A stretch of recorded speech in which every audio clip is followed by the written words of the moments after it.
வணக்கம். நிறுத்தி சினிமா விமர்சனத்திற்கு உங்களை அன்புடன் வரவேற்கின்றேன். இன்று நாம் ஒரு தமிழ் திரைப்படத்தின் விமர்சனத்தை பார்ப்போம். இளையன் என்பவருடைய இயக்கத்தில் வெளிவந்துள்ள ஸ்டார் திரைப்படம். இதில் முக்கியமான கதாபாத்திரம் நடித்தவர்கள் கவின் மற்றும் மலையாள நடிகர் லால் அவர்கள். இந்த படத்திற்கு இசையமைத்தவர் யுவன் சங்கர் ராஜா. படத்தின் கதை ஒன்லைன் ஸ்டோரி என்னவென்று பார்த்தால், லால் அவர்கள் அவருடைய சின்ன வயசில் நடிகரான்னு ஆசைப்பட்டிருப்பார். அவரால் முடியாது. அவர் கடைசியில் ஒரு ஃபோட்டோகிராஃபராக இருப்பார். ஸோ அவர் தன்னுடைய மகனான கவினுக்கு அந்த ஆர்வத்தை கொடுத்து அவனை ஒரு பெரிய நடிகராக மாற்ற வேண்டும் என்று நினைப்பார். அது நடக்கின்றதா இல்லையா என்பது தான் மொத்தமான கதை. இதில் முக்கியமாக பார்த்திங்கன்னா, சின்ன வயசுலேருந்தே லால் மட்டும்தான் அவருக்கு கவினுக்கு நிறைய சப்போர்ட் பண்ணுறாரு. அந்த ஆர்வத்தை கொடுக்கின்றார். அதுக்கப்புறம் என்கரேஜ் பண்ணுறார் நிறைய. மற்றபடி இவர் படிப்பில் கொஞ்சம் சுமார் தான். ஸோ அம்மா கிட்டே இருந்தோ இல்லை மற்ற வேறு யார்கிட்ட இருந்தும் இவருக்கு அந்த அளவிற்கு சப்போர்ட் இல்லை. இருந்தாலும் அவருடைய தந்தை ஒரு ஃப்ரெண்டு போல் கூட இருந்து உன்னால் முடியும் செய் அப்படின்னு சொல்லிட்டு எல்லா இடங்களிலும் அவருக்கு சப்போர்ட் செய்கின்றார், அவரால் முடிந்த அளவிற்கு. இதன் பிறகு கவினுடைய போராட்டம். நமக்கு எல்லாமே தெரியும், சினிமாவில் ஒரு ஸ்டாராக ஒரு கதாநாயகனாக வரணும்னா எவ்வளவு கஷ்டம் என்று. ஏனென்றால் அது நிறைய சப்போர்ட் தேவைப்படும். அப்பா ப்ரொடியூசராகவோ இல்லை அப்பா ஒரு பெரிய டைரக்டராகவோ இருந்தால் வருவது எளிது. மற்றபடி இந்த சினிமா கனவில் லட்சக்கணக்கான பேர் சென்னை உள்ளனர். மற்ற ஹாலிவுட் சரி, பாலிவுட் சரி, இங்கே சொல்கிற கோடம்பாக்கம் சரி, எல்லா இடங்களும் போகிறாங்க. அதில் வெகு சிலருக்கே அந்த அதிர்ஷ்டம் வாய்க்கின்றது. இதில் பார்த்திங்கன்னா சுஜாதா எழுத்தாளர் கூட ஒரு புத்தகம் எழுதியுள்ளார், கனவு தொழிற்சாலைன்னு. அதை கூட கொஞ்சம் விரிவாக சொல்லியிருப்பார். அதே போல் நாம் சில திரைப்படங்களும் பார்த்திருக்கின்றோம்.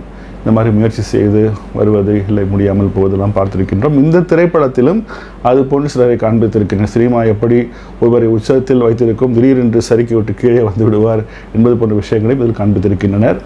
இந்த படத்தில் கவினுடைய முயற்சி என்பது கொஞ்ச நாள் போக போக அது வாழ்க்கையினுடைய போராட்டமாக மாறிவிடுகின்றது.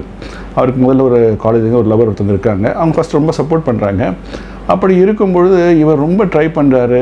அவர் ட்ரை பண்ணாலும் இவருக்கு சரியான ஒரு வாய்ப்பு அமையவே இல்லை. அதற்கப்புறம் பார்க்கும்போது அவருக்கு ஒரு சின்ன ஆக்சிடெண்ட்டில் அவருடைய முகத்தில் ஒரு கீறல் விழுதுங்க. அதுதான் முக்கியமான பாயிண்ட் ஆக்சுவலாக. அதுலேருந்து அவர் மனமுடைஞ்சு போயிட்டு இனிமேல் என் ஃபேஸ் கேமரா முன்னாடி காண்பிக்க முடியாது, அதனால் இனிமேல் எனக்கு ஆக்டிங் சான்ஸ் வராது என்கின்ற ஒரு டிப்ரெஷன் மூடுக்கு போயிடுறாரு. அதில் அவரை காப்பாற்ற ஃபஸ்ட் லவர் ட்ரை பண்ணுறாங்க, முடியலை. ஸோ அவங்க பிரிந்து போயிடுறாங்க. செகண்ட் லவர் அப்புறம் ஒருத்தவங்க வராங்க, அவங்களும் காலேஜில் கூட படித்தவங்க தான். அவர் இவனை இன்னும் நன்றாக புரிந்து கொண்டு இவருக்கு நிறைய ஊக்கம் கொடுத்து இவரை எப்படியாவது நடிக்க வைக்க வேண்டும் என்கின்ற ஒரு ஆசையில் நல்ல சப்போர்ட் பண்ணுறாரு. ஆகையால் அந்த தழும்பினால் அந்த செல்ஃப் கான்ஃபிடென்ஸ் இல்லாமல் இருக்கும் அவர் ஸ்டாராக மாறினாரா இல்லையா என்பது தான் திரைப்படத்தினுடைய மீத கதை. இந்த திரைப்படத்தில் எனக்கு பிடித்த சில விஷயங்கள் நான் சொல்கிறேங்க. முதல்ல ஓகே, நடிப்புக்கு நான் அப்புறம் வரேன். முதல்ல சில வசனங்கள் ரொம்ப நன்றாக இருக்கின்றன. பஞ்ச் லைன்ஸ் மாதிரி கொடுத்துருக்காங்க. நல்ல ஊக்கமூட்டும் சில வசனங்கள். உன்னை எவ்வளோ தான் மேலே போக பார்த்தாலும் நான் பிடிச்சி இழுக்க நிறைய பேர் ட்ரை பண்ணிட்டு தான் இருப்பாங்க. எல்லோரையும் உதச்சிட்டு தான் நீ மேலே போன்ற பல விஷயங்கள் சொல்கிறாங்க.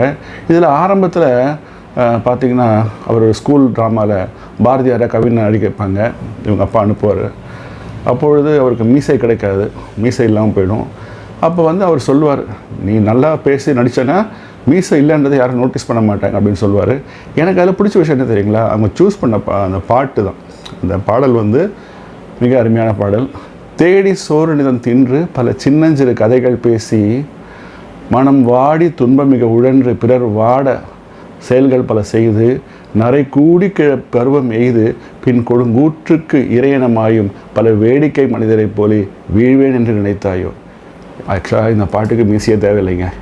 பாரதியார்னா மீசைன்னு சொல்கிறாங்க. என்னை பொறுத்த வரைக்கும் பாரதியார்னா வார்த்தைகள். இந்த ஒரு லைன், அதாவது நீ நல்லா நடித்தேன்னா உன் முகத்தில் மீசை இல்லைன்றது கூட யாரும் கவனிக்க மாட்டாங்க, உன் நடிப்பு அவ்வளவு இருக்க வேண்டும் என்று சொல்வார் அவங்க அப்பா. இந்த வார்த்தை அவருக்கு கடைசி வரைக்கும் அவருக்கு உபயோகப்படும். எனக்கு இந்த திரைப்படத்தில் முதன்மையாக பிடித்தது என்னவென்றால் நடிப்பு. லால் ஒரு பெரிய சீனியர் ஆக்டர். அவர் கவின் இப்பொழுதுதான் வருகின்றார், நமக்கெல்லாம் தெரியும். இது கவின் உண்மையிலேயே ஒரு நடிக்கக்கூடியவர், நடிக்க தெரிந்தவர், ஒரு ஸ்டாராக கூடியவர் என்பதற்காக அவருக்கு கொடுக்கப்பட்ட ஒரு டெஸ்ட் மாதிரி அதில் அவர் பாஸ் பண்ணியிருக்கார். அதுதான் ரொம்ப முக்கியங்க. இதில் கவின் மிகவும் அருமையாக நடித்திருக்கின்றார். லாலுடைய சப்போர்ட்டில் இவருடைய நடிப்பு திறனை அழகாக கொண்டு வந்திருக்கின்றார். இனிமேல் இந்த நடிப்பின் மூலமாக இவருக்கு கிடைக்கும் வாய்ப்புகளை அவர் சரியாக பயன்படுத்தி கொள்ள வேண்டும். இது அவர் கேரியரில் திரும்பி பார்த்தா இது ஒரு முக்கியமான திரைப்படமாக அவருக்கு நிச்சயமாக இருக்கக்கூடும். மற்றபடி இசை என்று பார்த்தால் யுவன் சங்கர் ராஜா பாடல்கள் ஓகே. பிஜிஎம் எனக்கு அவ்வளவாக பிடிக்கவில்லை. ஏனென்றால் சில எமோஷ்னல் மூமெண்ட்ஸ்லாம் பார்த்திங்கன்னா இளையராஜா இல்லை யுவன் சங்கர் ராஜா இவங்கெல்லாம் வந்து அதில் ஒரு மெலோடியஸாக கொடுத்து நம்ம இதயத்தை அப்படியே வருடுவாங்க. அது போன்று எல்லாமே கொஞ்சம் சவுண்டு பேக்ரவுண்ட் மாதிரி கொடுத்த மாதிரி எனக்கு தோணுதுங்க. ஸோ அதில் எனக்கு அவ்வளவு சாட்டிஸ்ஃபேக்ஷன் இல்லை. கடைசியாக டைரக்ஷன் வருவோம். இளன் அவர்கள் வந்து இந்த கதை நிறைய காமன் தான் இல்லைங்களா. நிறைய பேர் சினிமா ட்ரை பண்ணி நிறைய பேர் தோற்று போயிருப்பாங்க.